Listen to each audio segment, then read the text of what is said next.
ನಂಜನಗೂಡು ನಗರದ ಮಿನಿ ವಿಧಾನಸೌಧದ ತಹಸೀಲ್ದಾರ್ ಕಚೇರಿಯ ಸಭಾಂಗಣದಲ್ಲಿ ಮಹಿಳಾ ಮತ್ತು ಮಕ್ಕಳ ಅಭಿವೃದ್ಧಿ ಇಲಾಖೆ ಉಪನಿರ್ದೇಶಕ ಬಿ ಬಸವರಾಜ ನೇತೃತ್ವದಲ್ಲಿ ಕಾರ್ಯಕ್ರಮ ಆಯೋಜಿಸಲಾಗಿತ್ತು.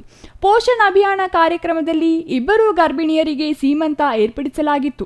ಗರ್ಭಿಣಿ ಮತ್ತು ಬಾಣಂತಿಯರು ಕಡ್ಡಾಯವಾಗಿ ಪೌಷ್ಟಿಕತೆಯ ಆಹಾರ ಪದಾರ್ಥ ಸೇವಿಸುವ ಬಗ್ಗೆ ಕಾರ್ಯಕ್ರಮದಲ್ಲಿ ತಿಳಿಸಲಾಯಿತು.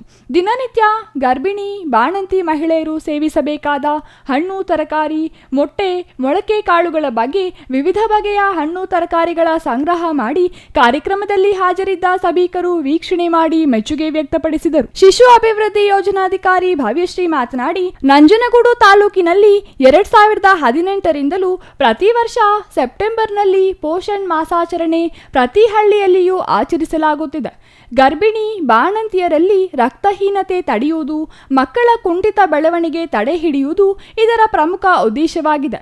ಪ್ರತಿ ಗ್ರಾಮದಲ್ಲಿಯೂ ಪೋಷಣೆ ಬಗ್ಗೆ ಜಾಗೃತಿ ಮೂಡಿಸಿ ಆಹಾರ ಪದ್ಧತಿ ಬಗ್ಗೆ ಅರಿವು ಮೂಡಿಸುವುದು ಎಂದರು.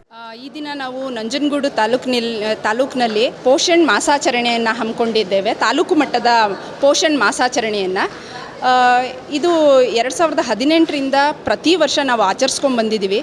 ಈ ಸೆಪ್ಟೆಂಬರ್ ಮಾಹೆಯಲ್ಲಿ ನಾವು ಈ ಇಡೀ ತಿಂಗಳು ನಾವು ಈ ಪೋಷಣ್ ಮಾಸಾಚರಣೆಯನ್ನು ಪ್ರತಿಯೊಂದು ಹಳ್ಳಿಯಲ್ಲೂ ಸಹ ಆಚರಿಸ್ಕೊಂಡು ಬರ್ತಾ ಇದ್ದೇವೆ. ಇದರ ಮುಖ್ಯ ಉದ್ದೇಶ ಏನು ಅಂದರೆ, ನಮ್ಮ ಮಹಿಳೆಯರಲ್ಲಿ, ಗರ್ಭಿಣಿ ಬಾಣಂತಿಯರಲ್ಲಿ ಮತ್ತು ಇದು ಟೀನೇಜ್ ಗರ್ಲ್ಸ್ ಈ ಮಕ್ಕಳಲ್ಲಿ ರಕ್ತಹೀನತೆಯನ್ನು ತಡೆಯೋದು, ಹಾಗೆ ಮಕ್ಕಳಲ್ಲಿ ಕುಂಠಿತ ಬೆಳವಣಿಗೆಯನ್ನು ತಡೆಯೋದು ಪ್ರಮುಖ ಉದ್ದೇಶವಾಗಿರ್ತದೆ. ನಾವು ಈ ಪೋಷಣೆಯ ಬಗ್ಗೆ ಅರಿವನ್ನು ಮೂಡಿಸ್ತಾ ಪ್ರತಿಯೊಂದು ಗ್ರಾಮದಲ್ಲೂ ನಮ್ಮ ಆಹಾರ ಪದ್ಧತಿಯನ್ನು ಹೇಗಿಟ್ಕೋಬೇಕು ಹಾಗೂ ಸಮತೋಲನವಾದ ಆಹಾರ ತಿನ್ನೋದ್ರಿಂದ ನಮ್ಮ ಆರೋಗ್ಯಕ್ಕೆ ಆಗುವಂತಹ ಉಪಯೋಗಗಳೇನು ಅನ್ನೋದ್ರ ಬಗ್ಗೆ ನಾವು ಪ್ರತಿಯೊಂದು ಗ್ರಾಮದಲ್ಲೂ ಸಹ ಅರಿವನ್ನು ಮೂಡಿಸ್ತಾ ನಾವು ಉತ್ತಮವಾದ ಆಹಾರ ಪದ್ಧತಿಯನ್ನು ಇಟ್ಕೊಂಡು ನಮ್ಮ ಆರೋಗ್ಯವನ್ನು ಚೆನ್ನಾಗಿ ಇಟ್ಕೊಳ್ಳೋದ್ರ ಬಗ್ಗೆ ನಾವು ಮಾಹಿತಿಯನ್ನು ಕೊಡ್ತಾ ಬಂದಿದ್ದೀವಿ. ಹಾಗಾಗಿ ನಿಮ್ಮ ಮಾಧ್ಯಮದ ಮೂಲಕವೂ ಸಹ ನಮ್ಮ ಆಹಾರ ಪದ್ಧತಿಯನ್ನು ಉತ್ತಮವಾಗಿಟ್ಕೊಂಡು ನಾವೆಲ್ಲರೂ ಆರೋಗ್ಯವಂತರಾಗಿರೋಣ ಅಂತ ನಿಮ್ಮ ಮಾಧ್ಯಮದ ಮುಖಾಂತರ ತಿಳಿಸ್ಲಿಕ್ಕೆ ಇಚ್ಛಪಡ್ತೇನೆ.